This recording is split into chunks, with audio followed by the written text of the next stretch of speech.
विद्यार्थी आणि पालक मित्रांनो, स्वागत आहे तुमचं पुन्हा एकदा आपल्या यूट्यूब चॅनलमध्ये। तर पहा, आज आपण सविस्तर चर्चा करणार आहोत जे काय गव्हर्नमेंट नर्सिंग कॉलेज आहे ना महाराष्ट्र स्टेटमध्ये, त्यांच्यामध्ये जर समजा तुम्हाला सीट अलॉटमेंट झाली तर तुम्हाला कॅटेगरी वाईज किती फीस पे करावी लागेल। त्या ठिकाणी ओपन कॅटेगरीच्या विद्यार्थ्यांसाठी किती, जर तुम्ही रिझर्व्ह कॅटेगरी आता SC ST VJ NTB NTC NTD तर तुमच्यासाठी किती, OBC कॅटेगरीसाठी किती, SBC कॅटेगरीसाठी किती, आणि जर तुम्ही EWS कोटामधून अप्लाय करताय तुम्हाला किती फीस पे करावी लागेल याच्याबद्दल आपण एकदम सविस्तर चर्चा करणार आहोत। तुमचं इन्कम जर 8 लाखापेक्षा जास्त असेल तर किती फीस पडते, 8 लाखापेक्षा कमी असेल तर तुम्हाला किती फीस द्यावी लागते, याच्याबद्दल आपण पूर्ण डिटेलमध्ये चर्चा करणार आहोत। मी एक तुम्हाला गव्हर्नमेंट नर्सिंग कॉलेज जे आहे ना नांदेडचं त्याचं फी स्ट्रक्चर तुमच्याबरोबर शेअर करत आहे। पण तुम्हाला हे सोडून दुसरं ऑदर कोणतं जरी कॉलेज अलॉटमेंट झालं, जसं की तुमचं GMC मुंबई राहीन किंवा BJ कॉलेज राहीन पुण्याचं, तर या कॉलेजमध्ये जेवढी फीस तुम्हाला इथं मेन्शन दिसेल तेवढीच फीस तुम्हाला ऑदर जितने बी म्हणजे जेवढे काय गव्हर्नमेंट कॉलेज राहतील ना, तर त्या पूर्ण गव्हर्नमेंट कॉलेजमध्ये पण तुम्हाला सेम एवढीच फीस पे करावी लागेल। याची पण तुम्ही या ठिकाणी एक नोंद घेऊ शकता। एक गव्हर्नमेंट कॉलेजला जेवढी फीस राहते तेवढीच कॅटेगरी वाईज बाकीच्या गव्हर्नमेंट कॉलेजला पण सेम फीस राहते।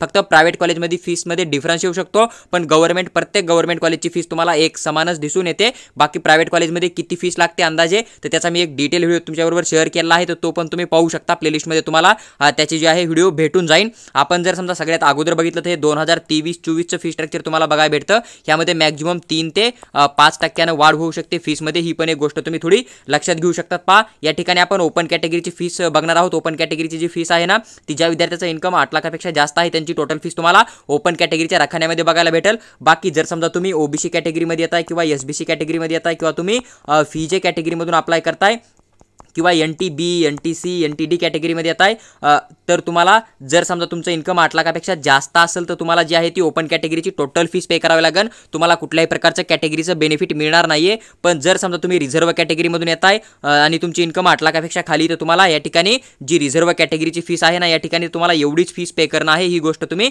लक्षात घेऊ शकता। SC ST कॅटेगरीला इन्कमचा काही रूल नाही आहे, ही पण गोष्ट तुम्ही एक लक्षात घेऊ शकता। त्यानंतर EWS साठी बघितलं तर EWS जो कोटा राहतो या ठिकाणी विद्यार्थ्याला जी आहे ती हाफ फीस गव्हर्नमेंट पे करतं, हाफ फीस तुम्हाला पे करावी लागते। तर या ठिकाणी EWS साठी जेवढी फीस आहे तेवढीच EWS विद्यार्थ्यांना द्यावी लागेल। फक्त विद्यार्थी हा महाराष्ट्र स्टेटचा असला पाहिजे, कारण आता जर तुम्ही सध्या बघितलं तर नर्सिंगसाठी अदर स्टेटमधल्या विद्यार्थ्यांना ॲडमिशन दिलं जात नाही आहे।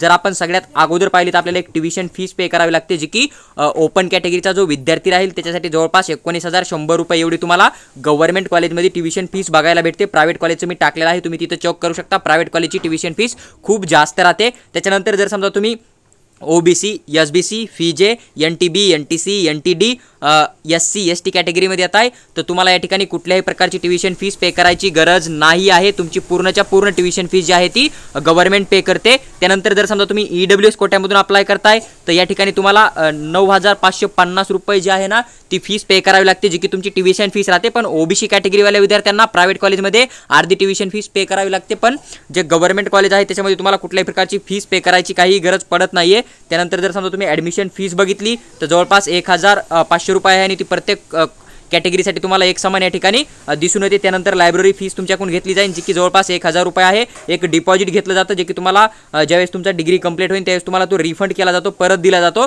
तर 2,000 रुपये तुम्हाला डिपॉझिट पण बघायला भेटेल। त्यानंतर एक जिमची फीस राहते, जी की 500 रुपये आहे, ही पण सर्व कॅटेगरीसाठी समान राहते। त्यानंतर एक यांची अश्वमेध म्हणून फीस आहे, जी की 200 रुपये आहे, ती पण पूर्ण कॅटेगरीसाठी देणं पडेल। त्यानंतर युनिव्हर्सिटीचा एक डेव्हलपमेंट फंड राहतो, जो की 50 रुपये आहे, तो सुद्धा तुम्हाला या ठिकाणी पे करावा लागतो, आणि सर्व कॅटेगरीसाठी एक समान तुम्हाला या ठिकाणी दिसून येतो। तर टोटल एवढी फीस जी आहे ती तुम्हाला कॉलेजसाठी ज्यावेळेस तुम्ही फर्स्ट इयरला ॲडमिशन करणार आहे ना, त्यावेळेस तुम्हाला गव्हर्नमेंट कॉलेजमध्ये एवढी फीस पे करणं पडेल। आणि ती लगभग जेवढ्या कॅटेगरी आहे समजा त्या कॅटेगरीनुसार इथं जेवढी मेन्शन आहे तीच तुम्हाला दुसरं जरी कुठं समजा एखादं XYZ कॉलेज भेटलं जे की गव्हर्नमेंटमध्ये असेल, तर त्यामध्ये पण तुम्हाला सेम एवढीच फीस बघायला भेटते, कारण जेवढे गव्हर्नमेंट कॉलेज राहतात त्या सर्वांची फीस तुम्हाला एक समानच बघायला भेटते। फीस तुम्हाला कॅशमध्ये किंवा चेकमध्ये द्यायची नाही, ती तुम्हाला DDच्या फॉर्ममध्ये द्यावा लागेल, आणि DD हा तुमचा नॅशनल बँकेचा असणं खूप गरजेचं आहे। DD कोणत्या नावानं काढायचा त्याची पूर्ण इन्फॉर्मेशन तुम्हाला या ठिकाणी बघायला भेटून जाईल। त्याचबरोबर तुम्हाला आणखीन एक फीस द्यावं लागते, जी की तुम्हाला एक इन्शुरन्स बनवावं लागतं, त्यासाठी तुम्हाला 797 रुपयाची ती एक ॲडिशनल फीस तुम्हाला या ठिकाणी पे करावी लागते गव्हर्नमेंट कॉलेजमध्ये। तर पहा, जे काय फी स्ट्रक्चर होतं पूर्ण एक डिटेलमध्ये एक्सप्लेन करून मी तुमच्याबरोबर शेअर केलेला आहे। तुम्हाला जर व्हिडिओ आवडला असेल तर चॅनलला सबस्क्राईब करा आणि आमच्यासोबत जुडून राहा, कारण जी काय भविष्यात काउन्सिलिंग प्रोसेस चालू राहील त्याची प्रत्येक अपडेट आम्ही या चॅनलवर तुम्हाला एकदम फ्री ऑफ कॉस्टमध्ये शेअर करण्याचा नक्की प्रयत्न करू।